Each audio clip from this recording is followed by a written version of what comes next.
কোন কোন পশু দ্বারা কোরবানি করা জায়েজ? কোরবানির গোশত কতদিন ফ্রিজে রেখে খাওয়া যাবে? 7 নামে কোরবানি দেওয়া যাবে কিনা? কোন কোন পশু দ্বারা কোরবানি করা জায়েজ? কোন কোন পশু দ্বারা কোরবানি করা জায়েজ ভাই? এটার উত্তর হলো, কোরবানি করা যাবে ওঁট দিয়ে, যদি ওঁটের বয়স হয় 5 বছর। কয় বছর? 5 বছর বয়সী ওঁট। আর গরু দিয়ে কোরবানি করা যাবে, মহিষ দিয়েও করা যাবে যদি গরু মহিষের বয়স হয় 2 বছর। আর ছাগল দিয়ে, ভেড়া এবং দুম্বা দিয়ে কোরবানি করা যাবে যদি এগুলোর বয়স হয় 1 বছর। তাহলে 3 ক্যাটাগরির পশু, ওট আর গরু মহিষ এবং ছাগল ভেড়া দুম্বা, এই 3 ক্যাটাগরির পশু দিয়ে কোরবানি করা জায়েজ আছে। এবং এছাড়া অন্যান্য যেগুলো আছে, বন্য জন্তু অথবা অন্যান্য হালাল পশু, হাঁস মোরগ, এগুলা কোনটা দিয়ে কোরবানি করা জায়েজ নাই। কোরবানি শুধুমাত্র ওইটা দিয়ে কোরবানি করা জায়েজ আছে, 3 ক্যাটাগরির পশু। কোরবানির গোশত কতদিন ফ্রিজে রেখে খাওয়া যাবে? কোরবানির গোশত কতদিন ফ্রিজে রেখে খেতে পারবেন? ভাইরা আমার, এটার কোনো লিমিটেশন নাই। এটা নির্ভর করবে আপনার রুচির উপরে। এটা নির্ভর করবে যে আপনি কতদিন রেখে নিজে খেতে চাচ্ছেন বা এটা কতদিন ভালো থাকে তার উপরে। অনেকে খুব বেশি দিন গোশত ফ্রিজে রেখে, মাছ ফ্রিজে রেখে খেতে পছন্দ করেন না। ভাইরা আমার, কোরবানির গোশত যেহেতু আল্লাহকে আমি দিয়ে দিয়েছি, এটা আসলে আমার কিনা গোশতের মতো না। অতএব এখানে আমি যেটুকু পাই ওইটুকুই আমার জন্য বেশি, এই মানসিকতা থাকলে তাহলে গোশতের মধ্যে লাভ লস আর হিসাব করার মানসিকতা আমাদের থাকবে না। কোরবানির পশুর গোশত বেশিরভাগই দান করে দিবেন। আপনি 3 ভাগের 1 ভাগ দান করলেন, 1 ভাগ আত্মীয় স্বজনকে খাওয়ালেন, আরেক ভাগ আপনি রেখে দিলেন। এটা হলো মুস্তাহাব, কিন্তু এটা জরুরি না। কেউ যদি বেশিরভাগও রেখে দেয় তার কোরবানি হয়ে যাবে। উদ্দেশ্য যদি আল্লাহকে খুশি করা হয়, গোশতটা যদি মূল উদ্দেশ্য না হয়, কারোর উদ্দেশ্য হতে পারে যে আমি রেখে দিয়ে পরে আস্তে আস্তে আল্লাহর রাস্তায় মানুষকে দিব, গরিব দুঃখীদেরকে রান্না করে খাওয়াবো, নিজেরাও খাবো, তো আলহামদুলিল্লাহ তিনি রাখতে পারেন। এটা কোনো লিমিটেশন নাই যে কোরবানি গোশত এতদিনে বেশি রাখা যায় না, এমন কোনো কথা নাই। আসন্ন কোরবানি নিয়ে যদি কিছু নসিহা পেশ করতেন, আমরা বলে ফেলেছি সেটা। 7 নামে কোরবানি দেওয়া যাবে কিনা? কোরবানি 7 নামে দিবেন কিনা? ভাইরা আমার, কোরবানি মূলত আল্লাহর নামে হবে, এটা আমাদের বলার ভুল। আমরা বলি 7 নামে কোরবানি, আসলে 7 নামে না, 7 জনের তরফ থেকে, 7 ব্যক্তির তরফ থেকে কোরবানি হয়, 7 ব্যক্তির পক্ষ থেকে কোরবানি হতে পারে। গরুতে, ওটে সর্বোচ্চ 7টা ভাগ হতে পারে, 7-এর নিচে হতে পারে, উপরে হতে পারে না। আবার ভগ্নাংশ হবে না, অর্থাৎ 1 ভাগ 2 জনে মিলে নিলে হবে না। বুঝে আসছে কথা? 3 ভাগ হতে পারে, 2 ভাগ হতে পারে, 7 ভাগ সর্বোচ্চ হতে পারে। 7 ব্যক্তির পক্ষ থেকে কোরবানি যথেষ্ট হবে। গরু এবং ওটে, মহিষে, এগুলোতে যথেষ্ট হবে। পরিষ্কার নবী করিম সাল্লাল্লাহু আলাইহি ওয়াসাল্লামের হাদিস রয়েছে। আজকাল অনেক আলেমরা এটা নিয়ে, বা কোন কোন আলেমরা এটা নিয়ে মত পার্থক্য করেন, দুর্ভাগ্যজনক সেটা। এটা নিয়ে সংখ্যাগরিষ্ঠ ইমামদের দ্বিমত নাই। আরব আজম কোন দেশে সংখ্যাগরিষ্ঠ আলেমদের কোনো দ্বিমত নাই যে গরু, ওট এগুলো 7 ব্যক্তির তরফ থেকে যথেষ্ট হবে। অভ্যাস করানোর জন্য কাউকে নফল ইবাদতের জন্য চাপ প্রয়োগ করা জায়েজ আছে কিনা?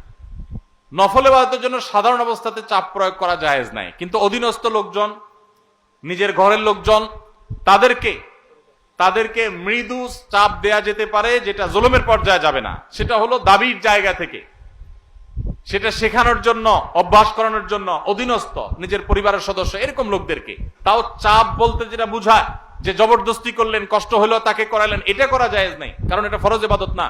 নবী করিম সাল্লাল্লাহু আলাইহি ওয়াসাল্লাম রমজানের শেষ দশকে পরিবারের লোকদেরকে ঘুম থেকে ডেকে তুলতেন ইবাদতের জন্য, নফল ইবাদতের জন্য। তো এই টাইপের পরিবারকে আপনি আহ্বান করতে পারেন, এটা কিছুটা জোরাজুরি বলা যেতে পারে বাহ্যিক অর্থে। কিন্তু চাপ প্রয়োগ বলতে জুলুম যদি বুঝায় বা জবরদস্তি যদি বুঝায়, তো অভ্যাসের জন্য জবরদস্তি করানো জায়েজ নেই, কারণ বিষয়টা নফল। পিরিয়ড অবস্থায় মুখস্থ সূরা বা কোরআনে কারীম থেকে তেলাওয়াত করা যাবে কিনা? পিরিয়ড অবস্থায় কোরআন তেলাওয়াত করার ব্যাপারে জমহুর বা সংখ্যাগরিষ্ঠ ইমামদের মত হলো, মা বোনরা পিরিয়ড অবস্থায় কোরআন তেলাওয়াত করবেন না। তারা কোরআন তেলাওয়াত শুনতে পারেন, তারা ইসলামিক বই পুস্তক পড়তে পারেন, তারা অন্যান্য দ্বীনি বই, তাফসীর গ্রন্থ, হাদিস গ্রন্থ পড়তে পারেন, দোয়া দুরূদ জিকির আজকার সব করতে পারেন, কিন্তু কোরআন তেলাওয়াত তারা করবেন না, কোরআন স্পর্শ করবেন না। এটা হলো জমহুর এবং সংখ্যাগরিষ্ঠ ইমামদের মত।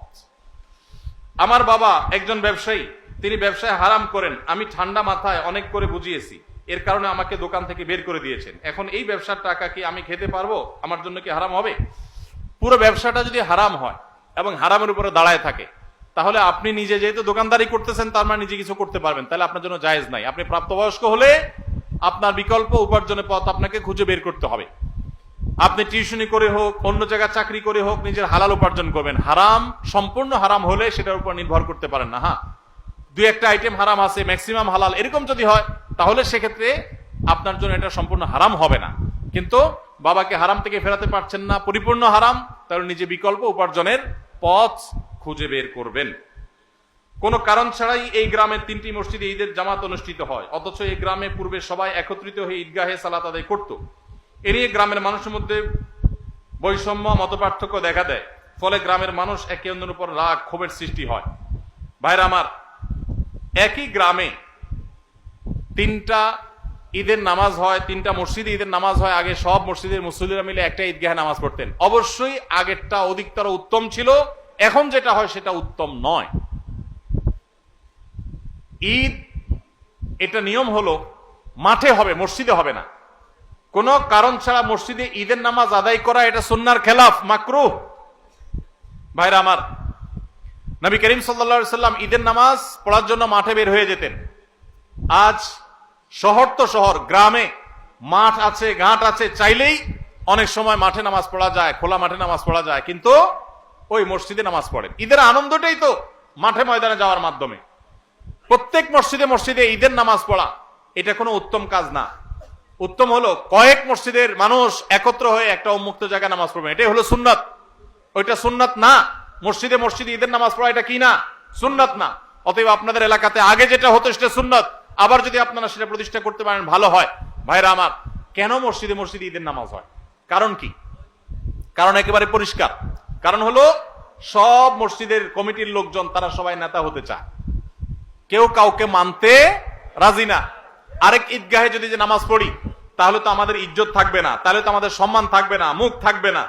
এই কারণে অনেকে দেখা যায় যে তারা নিজেরা সভাপতি, সেক্রেটারি, নিজেরা মোড়লগিরি, মাতবরগিরি করবে, এই জন্য নিজের মসজিদে জামাত শুরু করে দেয়। মোড়ল মাতবরগিরি করার যদি উদ্দেশ্য হয় তাহলে এটা কিসের ইবাদত? ইবাদত যদি নবী করিম সাল্লাল্লাহু আলাইহি সাল্লামের আনুগত্যের নাম হয় তাহলে আপনার মসজিদে নয়, বরং সেটা মাঠে হবে। প্রত্যেক মসজিদ মসজিদ না, কয়েক মসজিদের মানুষ মিলে ঈদের নামাজ হবে। দেখুন, ইসলামের নামাজের ব্যবস্থাপনাটা এত সুন্দর। 5 ওয়াক্ত নামাজ পাঞ্জেগানা মসজিদে হবে। প্রত্যেক এলাকার ছোট ছোট ঘর বাড়ির, ছোট বড় ঘর বাড়ির লোকেরা তারা দিনে 5 বার একত্র হবে, কুশল বিনিময় হবে, একজন একজনের হাল পুরসি করবে। এটা একটা সৌন্দর্য। আবার জুমার নামাজ, জুমা মানেই হলো একত্র করে যে অনেকগুলো পাঞ্জেগানা মসজিদের মুসল্লিদেরকে একত্র করবে জুমার নামাজ। আবার ঈদের নামাজ হলো অনেকগুলো জুমার নামাজের মুসল্লিকে একত্র করবে, আরো বড় পরিসরে হবে, সেটা হলো ঈদের নামাজ। আর আরাফাতের ময়দান হলো গোটা বিশ্বের মুসলমানদেরকে একত্র করবে, সেটা আরো বড় পরিসরে। এটাই হলো নামাজের সৌন্দর্য। এই চেইনটা ইসলাম দিয়েছে, কিন্তু আমরা সেটাকে নষ্ট করে ফেলেছি। এই জন্য আপনাদের গ্রামে যারা 3টা মসজিদে বিভক্ত হয়েছেন তারা আবার একটা ঈদগাহে একত্র হন। আল্লাহ আপনাদেরকে সুন্নতের উপর আসার তৌফিক দান করুন। একটু মনে